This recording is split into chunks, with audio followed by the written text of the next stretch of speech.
봄이 와가지고 이제 여름이 오나 그랬더니 도로 겨울이 오는 것 같아요. 요즘 또 이렇게 독감이 다시 이렇게 유행한다고 하는데 건강 잘 유의하시고 건강하시기 바랍니다. 건강하세요. 인사하겠습니다. 자, 오늘은 요한복음 강의 이제 세 번째 시간으로 하나님의 독생자요 은혜와 진리가 충만하신 예수님, 그런 주제로 말씀을 전하겠습니다. 자, 지금 요한복음 서론을 공부하고 있죠. 우리가 어디 공부하고 있는지는 알아야 됩니다. 요한복음 서론, 요한복음 1장 1절부터 18절까지는 요한복음 전체의 서론이라 그랬어요. 여러분 책 사서 읽으시면 서론이 있죠. 그 서론을 보면은 그 저자가 이 앞으로 내가 전개시켜 나갈 이 책의 내용, 이런 모든 것들을 축약시켜 놨잖아요. 축약. 그래서 이 요한복음 서론에도 앞으로 전개될 요한복음에서 전할 복음의 내용들이 여기 이렇게 축약되어져 있습니다. 축약되어져 있어요. 자, 요한이 요한복음을 쓰면서 자기가 요한복음을 왜 썼는지 분명한 목적, 요한복음의 기록 목적을 밝혔어요. 요한복음 목사님 요한이 썼다 그러니까 인간의 책인가? 그렇게 생각하시면 안 됩니다. 하나님께서 인간을 구원하시기 위해서 이 땅에 오신 예수님이 하나님의 아들 메시아요 영생을 주는 자임을 알려주시려고 요한이라고 하는 사람을 택해서 예수님에 대해서 쓰게 하신 것이죠. 그래서 요한복음은 요한이 그런 면에서 인간이 썼다고 하는 면에서는 요한이 복음이라고 말하지만 결국은 누가 쓰신 거예요? 하나님이 요한을 통해서 쓰신 겁니다. 그렇게 이해를 하시면 되겠어요. 자, 쓰신 목적 분명히 밝혔죠. 뭐라 그랬어요? 왜 썼다 그랬어요? 요한복음을. 이 요한복음을 왜 썼어요? 이 책을 읽는 사람들, 요한복음을 읽는 사람들이 예수님이 하나님의 아들 그리스도이심을 믿게 하려고. 그러니까 여러분이 요한복음을 깊이 읽고 이 설교를 잘 들으면 예수님이 하나님의 아들 그리스도시구나, 구원자시구나 하는 것을 믿게 된다 이 말이에요. 여러분 다 믿으시잖아요 이미. 그죠? 믿음이 더 굳건하게 되길 바랍니다. 그리고 그 믿을 뿐만 아니라 그 믿는 자들은 그 예수님의 이름을 힘입어 뭘 주시려고? 영원한 생명을 얻게 하시려고. 우리 영원하지 않잖아요. 아무리 오래 살아도 100살도 못 살고 죽는데, 그러나 이게 다가 아니죠. 내세가 있습니다. 내세는 100년이 아니라 영원한 내세가 있어요. 내세에는 천국이 있고 지옥이 있어요. 여러분, 이 천국에서 영원히 살게 하시기 위해서, 그렇게 하기 위해서 내가 이 책을 썼다, 그렇게 이야기하고 있고, 또 우리가 잘 알고 있는 요한복음 3장 16절에도 요약을 해놨죠. 하나님이 세상을 이처럼 사랑하사 독생자를 주셨으니 이는 저를 믿는 자마다, 차별 없이 누구든지 그런 말이죠. 믿는 자마다 멸망치 않고 영생을 얻게 하려 하심이니라. 아멘. 그러니까 하나님은 인간을 사랑하셔서 최초의 인간인 아담과 하와가 죄짓고 타락하고 그렇게 했지만은 인간을 사랑하셔서 인간을 구원하시기로 작정하셨어요. 그리고 인간을 구원하시기 위해서 하나님이신 우리 성자 하나님께서 친히 인간이 되셔서 2000년 전에 유대 땅으로 찾아오셨잖아요. 사람들이 눈으로 볼 때는 요셉과 마리아의 아들로 보여. 어려서부터, 그 동네 사람도 또 어려서부터 봤어요. 왜냐하면 하나님이 오실 때 성인으로 오신 게 아니라 한 여인의 몸을 빌어서 성령으로 잉태하셔서 아기의 모습으로, 인간이 태어나는 것과 똑같은 모습으로 오셨죠. 그래서 자라나셨어요. 그러니까 그것을 어려서부터 본 사람들은 무슨 소리냐, 우리가 다 봤는데, 아니 마리아 아들 아니요, 요셉 아들 아니요, 아니 어떻게 저 예수가 우리가 어려서부터 봤는데 하나님의 아들 그리스도시고 영생을 주시는 이실 수 있느냐? 사람들이 믿지 않아요. 그래서 하나님이 증인들, 이걸 누군가 알려줘야 되잖아. 그래서 증인을 택하셨는데, 지난번에 공부했던 세례 요한이 제일 먼저 증인이고, 그 다음에 이제 많은 증인들이 있죠. 복음서 저자들도 그 증인 중에 한 사람이고, 사도 요한도 그 증인 중에 한 사람이에요. 그래서 요한이 그 하나님이 오셔서 우리를 구원하시려고 오셨는데도 그걸 모르잖아요. 그 예수님을 믿고 영접해야 구원을 받고 영생을 얻는데 이걸 모르잖아요. 그러니까 믿지 않아, 영접하지 않아. 그래서 사도 요한이 이제 어떻게 그 예수님 누구인가를 알려주는 것이죠.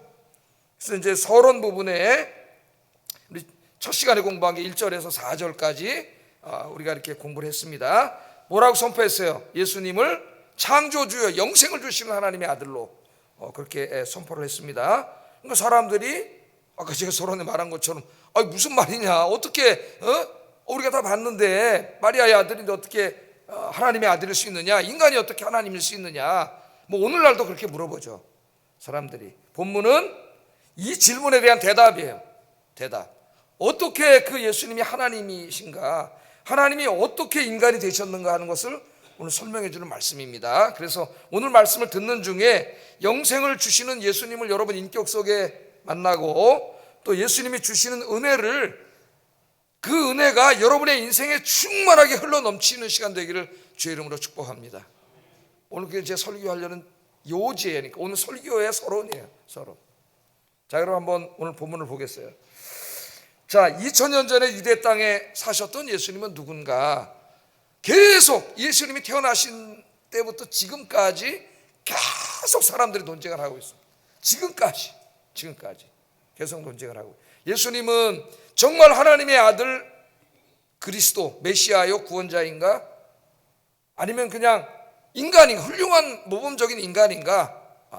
그렇게 계속 사람들이 지금도 많이 논쟁을 하고 있습니다. 오늘 사도 요한이 분명히 요한복음에서 뭐라 그랬어요? 1장 1절 대선언을 합니다. 대선, 믿지 않는 사람들을 향하여 대선언을 해. 예수님 누군가? 다시 한번 1장 1절 한번 읽어보겠습니다. 시작. 이 말씀은 곧 하나님이시니라. 여기에 그 태초에 말씀이 계시니라. 예수님을 말씀이라 그럽니다. 말씀이니까 사복음서 중에 굉장히 독특하게 설명을 하고 있는 거예요. 예수님은 말씀. 근데 그 말씀은 헬라어로 보면은 로고스라 그랬죠. 로고스라 그랬고, 로고스는 그리스 사람들에게는 굉장히 익숙한 개념이라 했죠. 플라톤 철학이나 스토아 철학에 오염되어 있는 사람들에게는 굉장히 익숙한 개념이라 그랬어요. 그들에게 있어서 로고스는 누구라 그랬어요? 창조주요, 또 계시자요, 구원자예요. 로고스예요. 그러니까 태초에 로고스가 있었다 그러면 헬라인들이 로고스에 대해서 얘기하네, 그렇게 들었을 거라고 제가 말씀을 드렸죠. 그런데 이 로고스를 번역하면 말씀이에요. 그러니까 유대인들이 들을 때는 하나님의 말씀이에요. 창세기 하나님이 어떻게 하셨어요? 태초에 이 말씀으로 세상을 창조하시고 하나님의 뜻을 계시하시고 이 말씀으로 구원하셨잖아요. 그러니까 유대인들에게 있어서는 하나님의 말씀으로 들리고 헬라인들에게 있어서는 자기들이 믿는 로고스로 들리는 거예요. 의도적으로 요한이 예수님을 소개할 때 로고스로 소개함으로써 유대인이나 헬라인이나 모두에게 관심을 갖게 하고 참 구원자가 누구인가를 알리는 겁니다. 그런데 태초에 말씀이 계시니라. 그런데 이 말씀, 이 로고스가 누구라 그랬어요? 하나님이시다. 그렇게 놀라운 선언을 해버리는 거예요. 그냥 유대인들은 아마 깜짝 놀라버렸을 거예요. 그들에게 하나님이 유일하신 야훼 하나님 한 분이라고 생각을 하는데 이 로고스가 하나님이시다 그렇게 말씀을 하고, 또 앞에는 뭐라 그랬어요? 그런데 이 로고스 하나님과 또 함께 계셨다 그렇게 얘기를 해요. 그러니까 로고스가 하나님인데 또 하나님과 함께 계셨으니까 또 다른 하나님이 계신 거야. 읽어보면은, 그래서 여기에 삼위일체 하나님에 대한 이제 신학사상이 어렴풋이 나타나기 시작한다 그랬죠. 어렴풋이 나타난다. 제가 이렇게 말씀을 드렸습니다.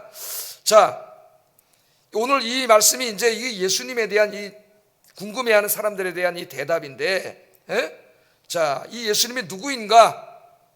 도대체 하나님이라고 또 해놓고 하나님과 또 함께 하신 분이라고 한다면 그럼 두 분 사이는 어떤 관계인가?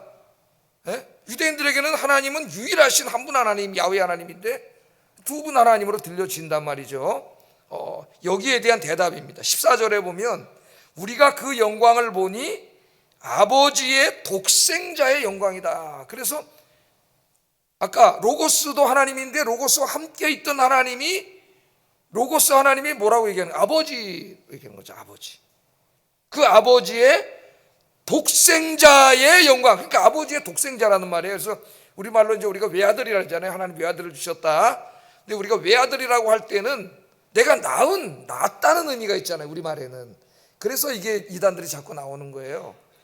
여기 외아들, 독생자라는 말은 거기 낳았다는 의미가 없어요. 그러니까 하나님의 유일무이한 아주 특별한 아들이다 그런 뜻입니다. 물론 하나라는 개념도 있지만은 특별하다는 개념이에요. 특별하다, 낫다는 개념이 아니에요. 그래서 우리 인간이 아들 몇 명 있어? 외아들이야? 외아들 하나도 없어? 내가 낳았어? 그런 우리 인간이 낫다라고 하는 개념을 자꾸 생각을 하기 때문에 이단들이 나온다 그랬죠. 초대교회도. 그래서 예수님이 존재하지 않은 적이 있었다는 이단들, 제가 아리우스주의자들, 또 여호와 증인들 지난번에 말씀을 드렸죠. 또 처음 듣는 것처럼 이렇게 또 쳐다보시네. 다시 한번 공부를 하세요. 좀 요한복음 어렵습니다, 여러분. 제가 쉽게 하려고 굉장히 노력을 하는데, 요한복음은 깊은 묵상이 있는, 사색이 있는 그런 복음서이기 때문에 헬라어로 읽을 때는 제일 쉬워요. 요한복음이 문법책 공부한 다음에 제일 먼저 읽는 게 요한복음이에요. 그런데 그 안에는 굉장히 깊은 한 단어 한 단어의 의미가 있어요. 의미가. 자, 우리가 그 영광을 보니 아버지의 독생자의 영광이다. 독생자의 영광이다. 하여튼 아버지와 아들의 관계로 설명을 하셨습니다. 그러니까 예수님은 누가 되는 거예요? 하나님이신데 성부 하나님의 아들. 그래서 우리가 성자 하나님 그렇게 얘기를 하는 거죠. 그다음 또 18절을 한번 읽어보겠습니다. 18절 시작. 아버지 품속에 있는 독생하신 하나님이 나타나셨느니라. 자, 우리가 하나님을 본 사람 없어요. 하나님의 영광을 보면 죽습니다. 우리 죄인들은 하나님을 본 사람이 없는데 아버지 품속에 있는 독생하신 하나님이라 그러잖아요. 독생하신 하나님. 이 독생하신 하나님이 아버지의 영광을 어떻게 했다고 우리에게 나타내셨다 그러잖아요. 그러니까 이건 뭘 전제하고 있는 거예요? 아버지 성부 하나님의 영광과 성자 하나님의 영광은 같아. 아버지를 본 자가 없지만 아들을 본 자는 아버지의 영광을 본 거나 마찬가지예요. 그래서 성부 하나님과 성자 하나님은 어떤 열등하고 종속관계가 아니라 동등한 관계라고 하는 것을 강조합니다. 이단들은 종속관계로 보지 않습니까? 아들이니까 아버지 밑에 종속. 잘 들어야 돼. 이단들이 하는 말이에요. 여기 동등한 하나님이심을 말씀하고 있어요. 그래서 김세인 교수 같은 사람은 독생자라고 번역 안 하고 독종자라고 번역해요. 독종자. 독생자라면 자꾸 이렇게 낫다고 사람들이 생각을 한다는 거예요. 그래서 하나님의 유일무이하신 아주 그 특별한 관계로 아들과 아버지가 되신 인간의 이런 방식이 아니라 그건 뭐 하나님의 영역에서 나타난 일이기 때문에 우리가 모르죠.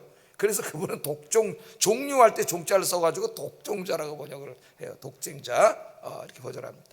자, 이 영광을 봤으니까 아버지의 영광과 아들의 영광은 같아요. 그래서 앞으로 이제 요한복음 읽다 보면은 자꾸 아버지를 보여달라 그래. 사람들이 하나님을 보여달라 그러니까 예수님이 나를 본 자는 아버지를 보았거늘 왜 자꾸 아버지를 보여달라고 하느냐, 이런 말씀들이 나와요. 이제 중간에 우리가 요한복음 계속 읽다 보면은 같은 영광이에요. 그러니까 종속 관계가 아니라 성부 하나님 성자는 동등한 하나님이고, 서론에는 안 나오지만 요한복음을 읽다 보면 14장 뒤부터 성령 하나님이 나와요. 보혜사 성령이. 그래서 성부 성자 성령 하나님이 나옵니다.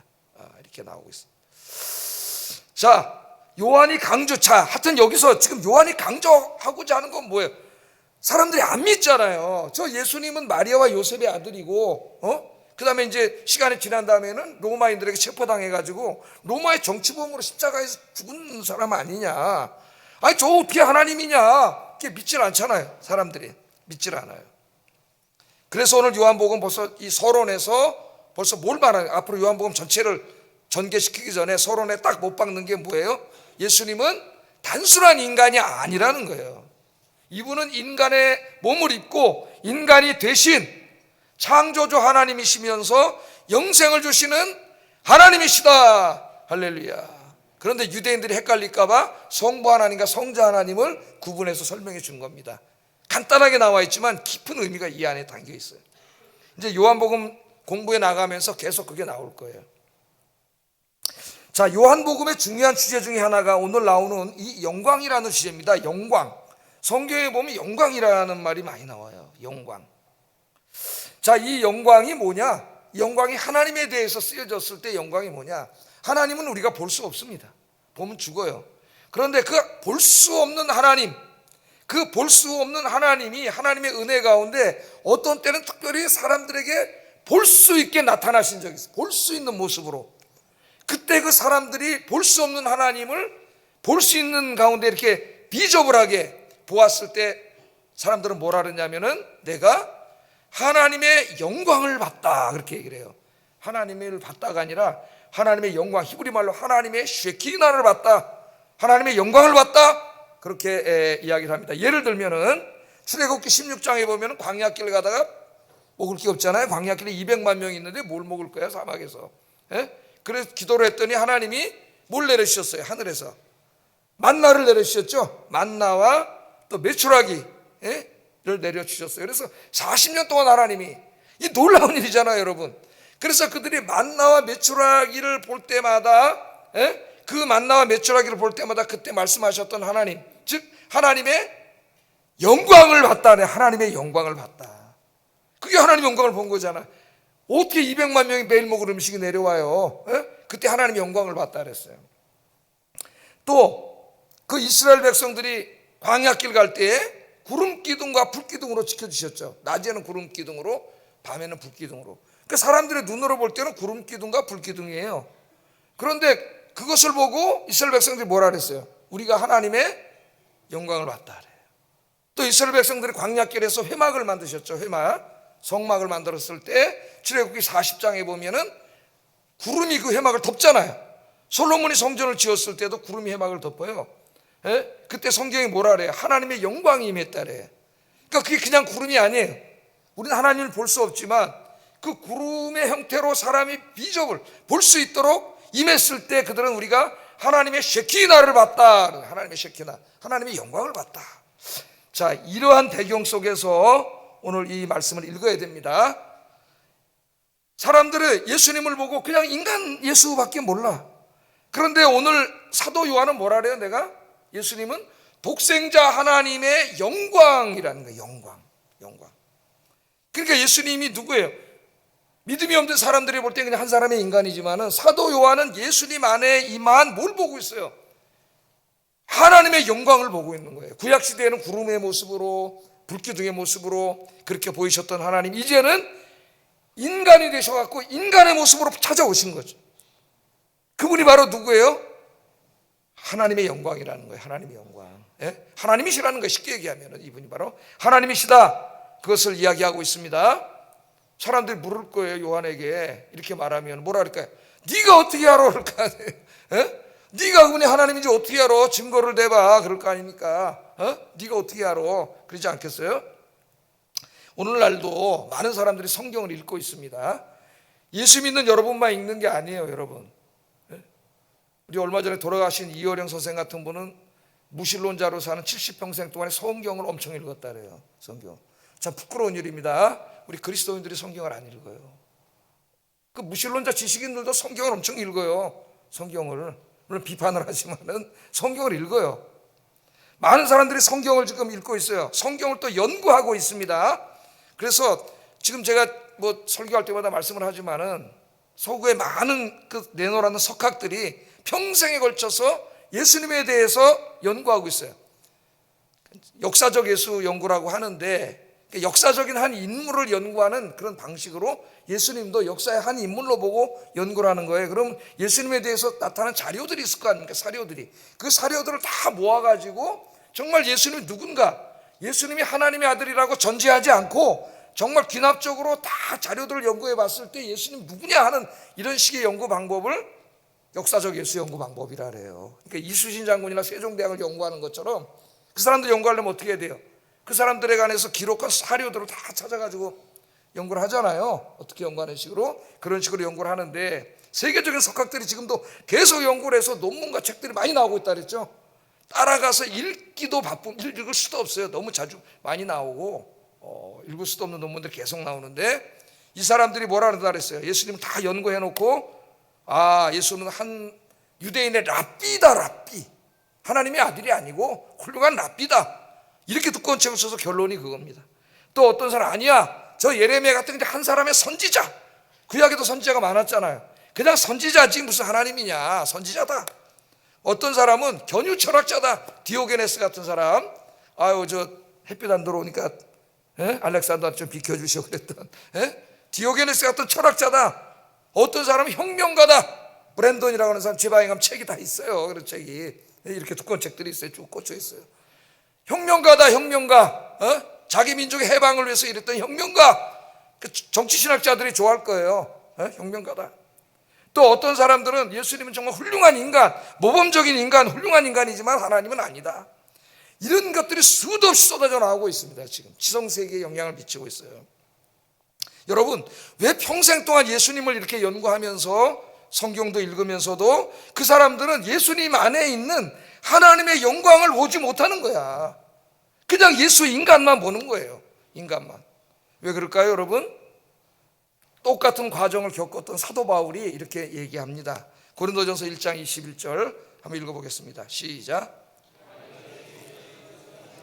자기 지혜로 하나님을 알지 못하므로, 하나님의 지혜에 있어서는 이 세상이 자기 지혜로 하나님을 알지 못하는 말은 인간이 어떤 진리를 연구하는 방식으로 하나님에 대해서 알 수 없다는 겁니다. 이거는 자기의 경험을 말하고 있는 거예요. 사도 바울 자신이 누구였어요? 예수님 믿기 전에 기독교를 박해하던 사람입니다. 예수를 나사렛 이단이라고 여겼던 사람이에요.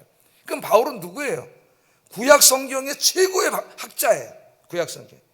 그 다음에 그 당시 그레코 로만 시대 철학과 수사학과 모든 학문에 있어서 최고의 권위자입니다. 그걸 다 공부해서 최고의 학자예요. 그런데 그렇게 해서 예수님을 몰랐잖아요. 예수님을 이단이라 그랬잖아요. 그 핍박을 했잖아요. 그 알 수 없다는 거예요. 세상의 학문의 방법으로는 예수님을 알 수 없어요. 근데 바울이 어떻게 예수님을 알게 됐어요? 예수님의 은혜로 찾아오심으로 알게 됐지. 자기가 이분이 진짜 하나님의 아들 구원자였구나는 세상의 진리를 공부하는 방식으로 안 게 아니에요. 불가능하다는 걸 자기가 알았어요. 자기 몰랐잖아요. 예? 하나님의 은혜로 한 거예요. 예수님이 자기 인생에 찾아오셨잖아요. 예? 그래서 그때 회개한 거 아닙니까? 사도 바울이. 왜 이렇게 사람들이 모르죠? 알 수가 없죠. 세상의 방식으로는. 고린도후서 4장 4절 지난주에 제가 한번 읽어드렸습니다. 한번 읽어보겠습니다. 시작. 혼미하게 하여 그리스도의 영광의 복음의 광채가 비치지 못하게 함이니 그리스도는 하나님의 형상이니라. 그러니까 우리 인간의 이성은 아무것도 없는 객관적인 하얀 그런 이성이 아니에요. 사람들은 그렇게 생각을 해. 예? 이 인간의 이성이 누가 역사해? 어둠의 권세자가 역사해서 이 이성으로 우리가 진리를 알아가야 되는데 그걸 혼미하게 만들어놨어요. 마귀가 특별히 하나님을 모르게 만들어놨어요. 그래서 알 수가 없다는 거예요. 하나님을 알 수가 없어요. 그래서 제가 지난번에 설교할 때 그래서 전도 대상자를 위해서 전달님 기도 먼저 해야 된다 그랬잖아요. 예? 이 어둠의 권세를 물리쳐달라고 기도해야 된다 그랬죠. 제가 이 신학을 공부하면서 감사한 것은 제가 읽는 그 많은 논문과 책들에 정말 대단한 학자들입니다. 여러분 그 고대 문서, 문헌, 종교 문서, 철학 안 읽은 게 없는 사람들이에요. 근데 이 사람들이 읽으면서 그 책들을 막 이렇게 쓰는데 여기에서 하나님의 영광을 보지 못하는 거예요. 예수님에게서. 근데 저는 그들에 비하면 공부한 양이나 머리도 좀 덜 좋고 그런데도 그 연구하고 공부할 때마다 감사하고 눈물이 나오고 하나님이신 그분이 우리를 구원하시기 위해서 이 불편한 피조물의 몸을 입고 이 땅에 오셨다는 게 너무 감사하고 눈물이 나오고 할렐루야. 누가 더 은혜 받은 사람입니까 여러분? 제가 더 은혜 받은 사람이에요. 예? 그래서 제가 깨달았어요. 이거는 바울이 이 말씀한 대로 이거는 인간의 어떤 학문과 지식, 머리, IQ 이런 걸 알 수 있는 게 아니에요. 내가 어떻게 이 예수님이 나같이 의심 많고 합리적인 사람이 예수님이 하나님이라는 것을 믿게 됐는가? 이거는 내 안에 혼미해진 이 어둠의 영을 하나님 쫓아내 주시고 하나님이 믿게 하셨기 때문이다. 그래서 저는 제가 구원받은 걸 볼 때 이거는 정말 전적인 하나님의 은혜다. 그거를 그냥 신학적으로 얘기하는 게 아닙니다. 이건 정말 전적인 하나님의 은혜예요. 하나님이 열어주신 거예요. 요한이 어떻게 알았어요? 다른 사람 모르는데 하나님이 그의 어두운 눈을 열어주신 거예요. 그래서 예수님 안에 있는 하나님의 영광을 보게 하신 거예요. 예? 제가 지금 뭘 얘기하려고 그럽니까 여러분? 이 모든 게 하나님의 은혜. 여러분이 오늘 여기에 와서 예수님 믿고 오늘 날씨도 굉장히 좋은데 다른 곳에 안 가고 이곳에 와서 감사하게 예배를 드릴 수 있는 이것이 하나님의 은혜요 가장 큰 축복이라는 걸 제가 강조하는 거예요. 사람들이 이 은혜를 너무 하찮은 것으로 해야 돼요. 돈 좀 생기고 세상이 좀 잘 되고 이름은 은혜. 아이고 감사합니다. 이 잘못된 신앙을 고쳐야 돼요 여러분. 내가 예수 믿고 구원받아서 예수님이 하나님의 아들 구원자임 믿게 된 이 사실, 그래서는 주일날 이곳에 와서 예배드리고 있는 이 사실, 이게 하나님의 사랑이요 가장 큰 은혜인 줄로 믿습니다. 이게 기적이잖아요 여러분. 난 제일 기적은 내가 예수 믿고 목사가 됐다는 게 제일 기적이에요. 나는 뭘 따지고 합리적이고 공부하고 이런 걸 좋아하는 사람이에요. 예? 증거를 보여주세요 맨날 이러는 사람인데, 내가 예수 믿는 게 기적이에요. 이게 기적이에요. 우리가 예수님 믿고 구원받은 거, 이게 기적이에요 여러분. 그래서 에베소서 2장 8절 한번 읽어보겠습니다. 시작. 이것은 너희에게서 난 것이 아니요 하나님의 선물이라. 하나님의 선물이라. 우리에게 난 게 아니야. 여러분이 예수 믿고 여기 앉아있는 게 그냥 저절로 된 게 아니에요. 하나님이 사랑하셔서 여러분 눈을 열어주신 거예요. 그 영광을 보게 하신 거예요. 요한의 눈을 열어주셔서 독생자의 영광이요 아버지의 영광이다, 그걸 보게 하신 하나님이 저와 여러분에게도 은혜를 주신 겁니다.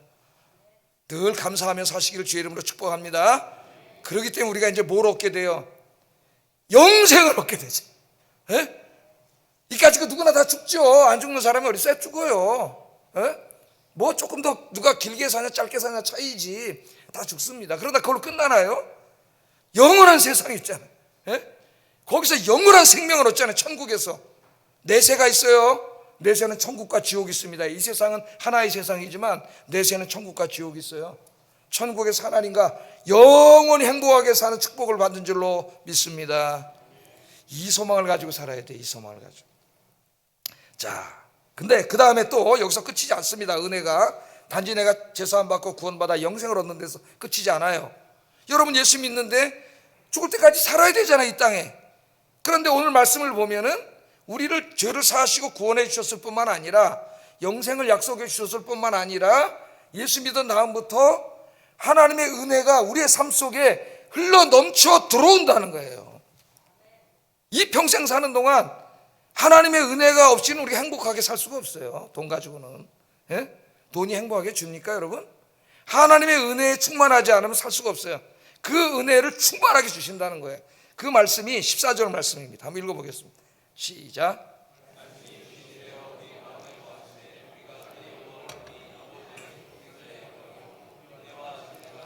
예, 말씀이 육신이 되어 우리 가운데 거하시며 우리가 그의 영광을 봤다. 이게 은혜라 그랬죠? 영광을 봤다. 아버지 독생하신 영광인데 그 영광만 본 게 그 다음에 뭐예요? 이분이 또 뭘 봤어요? 은혜와 진리가 예수님 안에 쭉 충만하다. 충만하다는 뭐라 그랬어요? 흘러 넘치는 거라 그랬죠? 이 컵 안에 물이 막 부으면 흘러 넘치는 게 헬라어로는 플레로, 흘러 넘치는 쭉. 그러니까 은혜의 바다라네. 은혜의 바다. 담이 없는 은혜 샘, 막 콸콸콸콸 솟아나오는 은혜 샘이라는 얘기예요. 은혜 샘. 자, 여기 보면은 말씀이 육신이 되어서 거하다 그랬는데 거했다. 우리 안에 거했다는 말입니다. 예수님 누구냐? 그 하나님이 이제 육신이 우리 인간의 몸을 입고 우리하고 거해. 이 거했다는 말은 텐트를 쳤다는 말이에요. 텐트를 쳤다. 여러분 출애굽할 때 이스라엘이 성막을 만든 사건을 기억하면은 그 성막을 텐트를 친 다음에 거기에 하나님의 영광이 임했다 그랬잖아요. 하나님의 영광이 임했어요. 여기 독생하신 그 하나님이 우리 가운데 거하셨다는 말은 이제 그 텐트 안에 구름으로 임하셨던 하나님, 그들과 함께 사시기 위해서 오셨던 하나님이 이제는 인간이 되어서 여기 오셨다는 거예요. 여기 오셨다. 왜? 우리와 함께 사시려고. 하나님이 이스라엘과 함께 하시면서 어떻게 했어요? 그들의 하나님이 되어주시고 그들을 백성으로 삼아주셨잖아요. 그게 하나님의 뭐예요? 언약이잖아요. 언약. 예수님이 그렇게 하기 위해서 오셨다는 겁니다. 자, 그래서 이 예수님이 누구시냐? 은혜와 진리가 충만해. 은혜가 진리가 충만해. 자, 은혜와 진리 두 가지 개념이 나옵니다. 요한복음에 굉장히 둘 다 중요해요. 또 예수님이 나중에 뭐라 그랬어요? 내가 곧 진리다 이렇게 말씀을 했기 때문에 은혜와 진리가 독립된 개념으로 중요한 개념이지만 또 오늘 이 본문에서는 하나의 개념으로도 설명할 수가 있어요. 그래서 오늘은 하나의 개념으로 설명을 하겠습니다. 제가 이 진리라는 말은 하나의 개념으로 설명하면은 신실하다는 말이에요. 그러니까 이렇게 번역할 때에 신실하신 은혜 그렇게 말할 수가 있습니다. 신실하신 하나님의 은혜. 우리 인간은 신실하지 않잖아요. 이 배경이 출애굽기 33장과 34장이에요. 여기 보면 뭐가 있어요? 이스라엘 백성들이 모세가 저 십계명 받으러 시내산에 올라갔더니 안 내려와 40일 동안. 그러니까 불안해져가지고 뭐 했어요? 금덩어리 모아가지고 금송아지를 크게 만들어 놓고 이게 신이다, 이게 하나님이다 그러고 우상숭배를 했잖아요. 우상숭배 죄를 졌습니다. 우상숭배를 하는 순간 무슨 일이 벌어지는지 아세요 여러분? 하나님과 맺은 언약이 깨져요. 자기가 스스로 깬 거예요. 그래서 모세가 내려와서 돌판을 확 집어 던져버렸잖아요. 이 돌판이 언약의 말씀이 되게 던져서 깨졌어요. 언약이 깨졌다는 거예요. 그럼 더 이상 하나님 그들의 하나님이 아니고 그들은 하나님 백성이 아니에요. 하나님 그들의 아버지가 안 되어주시는 거예요. 이제 그냥 똑같이 이방인처럼 멸망하는 백성이 된 겁니다. 자, 이 사실을 모세가 알았죠. 그래서 하나님 앞에서 살려달라, 이 민족을 살려달라고 중보기도를 하잖아요. 여러분, 이 믿음 있는 사람들은 달라요, 사는 게. 중보기도하려고 했더니 하나님 모세의 기도를 듣고 안타깝게 여기셔서 기도를 들어주신다 그랬어요. 예? 죄를 용서해 주신다 그랬습니다. 다시 백성 삼아 주신다 그랬어요. 자녀 삼아 주시고. 그랬더니 모세가 뭔가 믿었지 못했던 것 같아. 그래서 더 확실한 증거를 요구합니다, 모세가. 예? 이 출애굽기 33장 18절에 보면은 이렇게 말했어요. 모세가 하나님께 요청을 해요. 한번 읽어보겠습니다. 시작. 예, 여기 영광이 나오잖아요. 원하건대 주님의 영광을 내게 보여주세요. 그러니까 하나님의 이 영광은 얼굴의 광채예요. 하나님 얼굴을 보여주세요. 그러면 정말 하나님이 우리의 죄를 다 용서해 주신 거, 또 우리를 다시 자녀 삼아 주신 거 내가 확신하고 가나안 땅으로 가겠습니다, 그 말이에요. 하나님이 이 기도를 들으시고 기가 막히셨습니다. 반은 들어주시고 반은 안 들어주셨어요. 왜냐하면 영광의 얼굴을 보면 죽기 때문에 그 기도를 다 들어줄 수가 없잖아요. 기도를 들어주면 죽어요, 여기는. 예? 그래서 그러면 내가 네 앞을 지나갈 때 네가 내 앞의 영광, 얼굴의 영광 못 보고 뒷모습만 보게 될 거다, 뒷모습만. 그래서 하나님이 지나가실 때 모세가 뒷모습만 봤습니다. 그때 하나님이 모세 곁을 지나가면서 하나님이 조금 미워하고 있는 모세에게 확신을 주는 말씀을 하셔요. 그게 출애굽기 34장 6절이에요. 한번 읽어봅니다. 시작.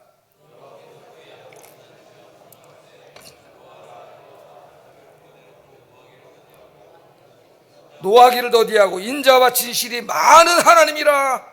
모세가 지금 그 용서해 주심과 다시 자녀 삼아 주심에 대해서 믿었게 생각하고 있기 때문에 하나님이 지나가시면서 뒷모습을 보여주시고 내가 어떤 하나님인가 그걸 말하셨는데 뭐라 그랬어요? 자비롭고 은혜롭고 노하기를 더디하고 인자와 진실, 이게 진실이 오늘 진리입니다. 진실이 많은 하나님이시다.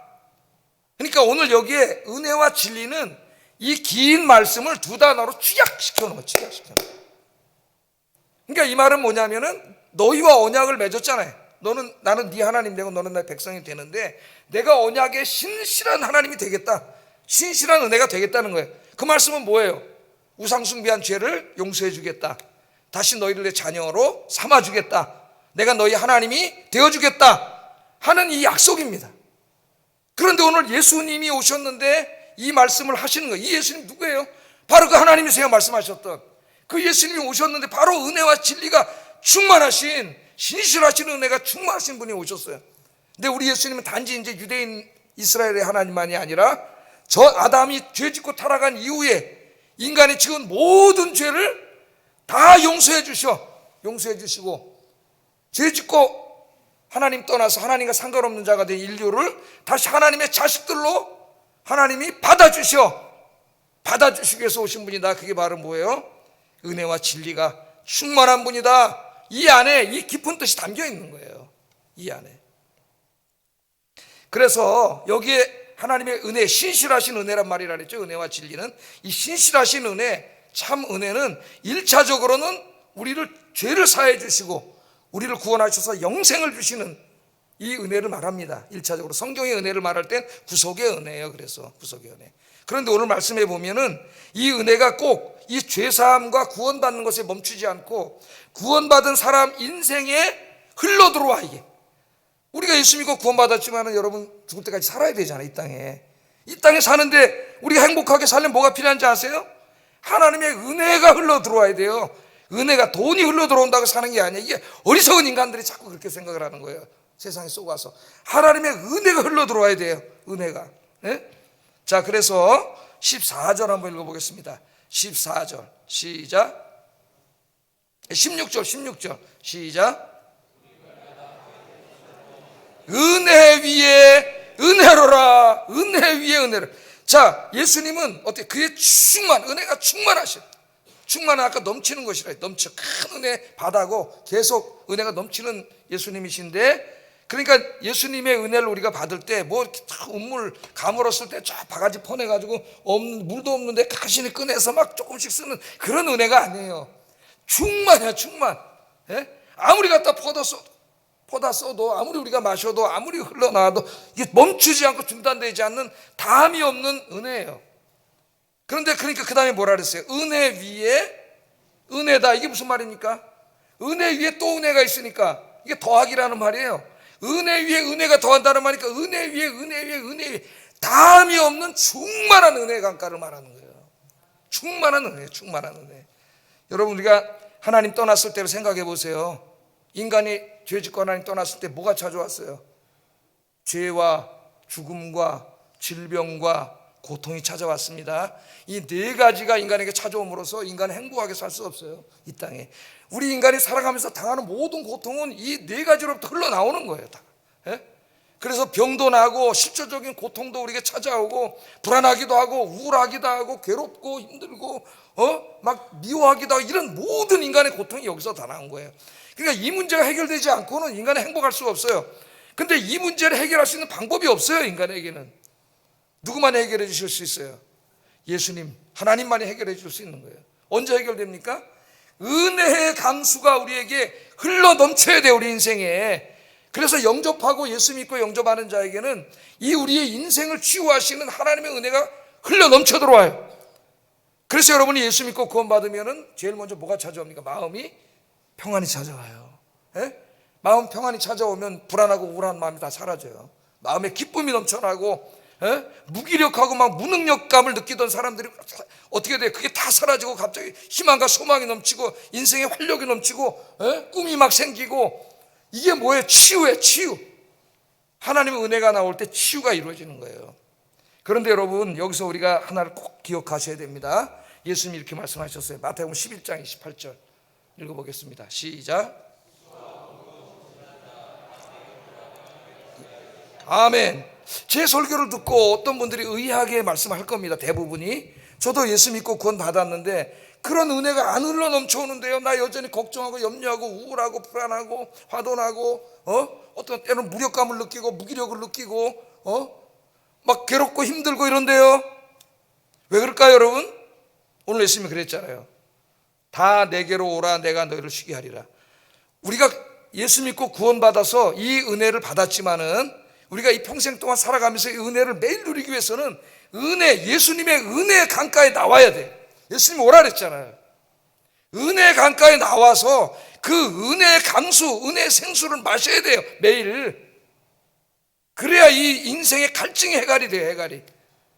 그 인생의 갈증은 세상에 나가서 좀 여행 다니고 돈 좀 벌고 뭐 이런다고 해결되는 게 아니에요, 여러분. 은혜 강가에 나와서 은혜 강수를 마셔야 돼. 그 은혜 강가가 어디예요? 예배의 자리로 나오고 기도의 자리로 나오고 말씀의 자리로 나와. 하나님은 그것을 통해서 은혜의 생수를 주셔요, 우리에게. 다른 방법 없습니다, 여러분. 안 그러면 은혜가 메마른 사람이 돼요. 그럼 다시 힘들고 걱정나고 짜증나고 불안하고 우울하고. 그러니까 예수 믿기 전에 인생으로 돌아간다니까요, 인생이. 지금 사순절 기간입니다. 특별히 사순절 기간. 더욱더 이 예수님 생각하면서 예수님 강가에는 은혜가 충만하고 은혜 위에 은혜, 다함이 없는 은혜 생수가 넘치고 있는데 저쪽에 가서 목마르다고 그렇게 사는 그리스도인들이 얼마나 많은지 몰라요.